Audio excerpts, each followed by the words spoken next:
The conversations in the Cooper books have a curious sound in our modern ears. To believe that such talk really ever came out of people's mouths would be to believe that there was a time when time was of no value to a person who thought he had something to say, when it was the custom to spread a 2-minute remark out to 10, when a man's mouth was a rolling mill and busied itself all day long in turning 4-foot pigs of thought into 30-foot bars of conversational railroad iron by attenuation, when subjects were seldom faithfully stuck to, but the talk wandered all around and arrived nowhere, when conversations consisted mainly of irrelevancies, with here and there a relevancy with an embarrassed look as not being able to explain how it got there. Cooper was certainly not a master in the construction of dialogue. Inaccurate observation defeated him here as it defeated him in so many other enterprises of his. He even failed to notice that the man who talks corrupt English 6 days in the week must and will talk it on the 7th and can't help himself. In the Deerslayer story, he lets Deerslayer talk the showiest kind of book talk sometimes, and at other times the basest of base dialects. For instance, when someone asks him if he has a sweetheart, and if so, where she abides, this is his majestic answer. Quote, "She's in the forest, hanging from the boughs of the trees, in a soft rain, in the dew on the open grass, the clouds that float about in the blue heavens, the birds that sing in the woods, the sweet springs where I slake my thirst, and in all the other glorious gifts that come from God's providence." Unquote. And he preceded that, a little before, with this, quote, "It consarns me as all things that touches a friend consarns a friend." Unquote. And this is another of his remarks. Quote, "If I was Injun born, now, I might tell of this, or carry in the scalp and boast of the exploit afore the whole tribe, or if my enemy had only been a bear." Unquote.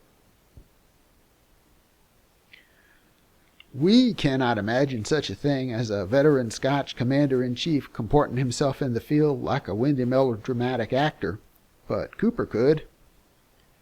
On one occasion, Alice and Cora were being chased by the French through a fog in the neighborhood of their father's fort. Quote, "Point de quartier au coquin," cried an eager pursuer who seemed to direct the operations of the enemy. "Stand firm and be ready, my gallant 60ths," suddenly exclaimed a voice above them. "Wait to see the enemy. Fire low and sweep the glacis." "Father, father," exclaimed a piercing cry from out the mist. "It is I, Alice, thy own Elsie. Spare, oh, spare your daughters." "Hold!" shouted the former speaker, in the awful tones of parental agony, the sound reaching even to the woods and rolling back in solemn echo. "'Tis she! God has restored me my children. Throw open the sally-port. To the field, 60ths, to the field. Pull not a trigger, lest ye kill my lambs. Drive off these dogs of France with your steel." Unquote. Cooper's word sense was singularly dull. When a person has a poor ear for music, he will flat and sharp right along without knowing it. He keeps near the tune, but it is not the tune. When a person has a poor ear for words, the result is a literary flatten and sharpen. You perceive what he is intending to say, but you also perceive that he doesn't say it. This is Cooper. He was not a word musician. His ear was satisfied with the approximate word. I will furnish some circumstantial evidence in support of this charge. My instances are gathered from 6 pages of the tale called Deerslayer.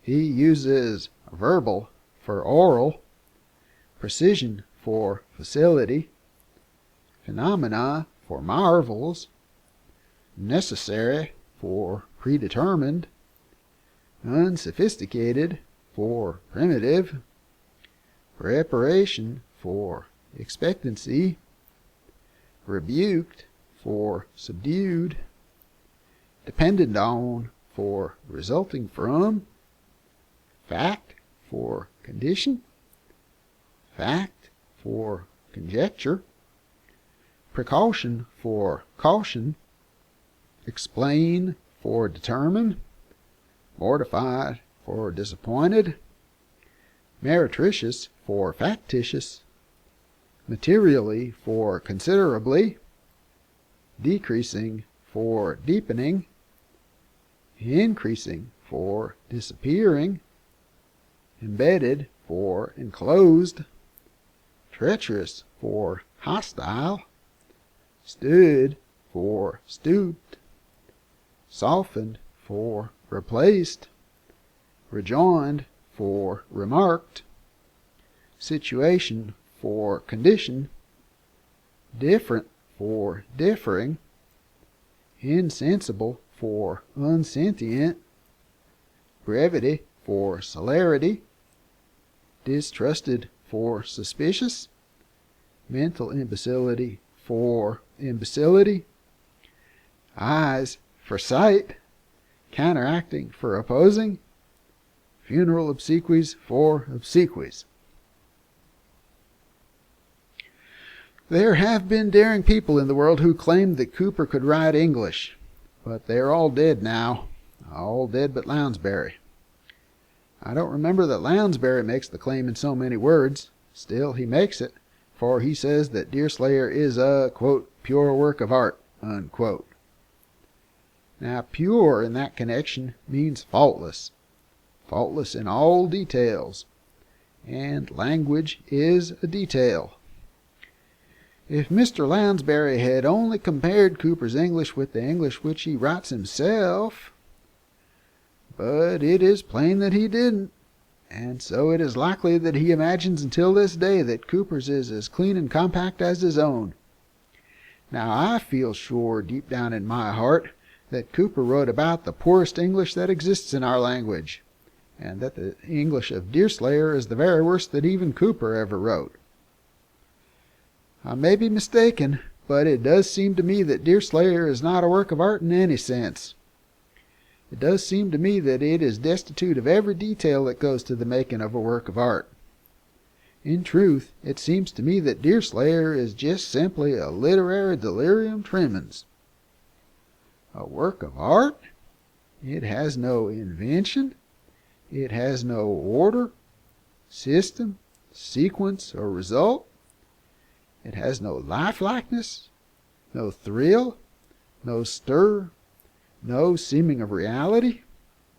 Its characters are confusedly drawn, and by their acts and words they prove that they are not the sort of people the author claims that they are. Its humor is pathetic. Its pathos is funny. Its conversations are indescribable. Its love scenes odious.